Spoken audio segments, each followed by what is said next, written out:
Being reincarnated as a sword sounds pretty fun, actually. Isekai anime are getting progressively weirder, especially reincarnation isekai. There was a time you could just show up with a couple of cheat powers and get on with things, but now people are waking up as villainous and soda machines and skeletons and spiders. Light Novel series Reincarnated as a Sword is even getting its own anime adaptation.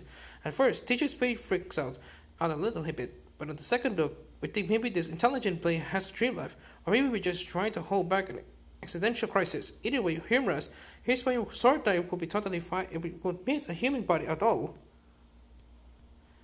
Cheat powers. The isekai life is fraught with speed bumps. The good news is, you often get something to make up for those pitfalls, even if the something isn't really evident. The hero reincarnated as a sword is genre savvy enough to know that if he's in this position, he could probably do some kind of high-end magic, and he can. Teacher has a lot of abilities, including summoning a familiar and creating a clone of himself. Best of all, the power will help his builder. Alright, swords need builders, but that's one more good thing.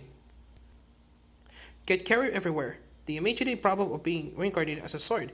No legs, no nothing. You're a sword. That's the whole point. That's why teacher needs a bold adventurer to carry him. In their flan, I got girl in need of both a red blade and guidance, and now she has both. Getting carried everywhere is an extra bonus for adventurers in the fantasy worlds. And walking is half of what you do. No more 30 meters per second life for you. My guy, you get to piggyback everywhere, and no one can tell you otherwise. They want you to walk, just point to your complete lack of legs, or don't, because you can't. Possibly wreck people. Okay, this one genuinely appeals to us on a very real level.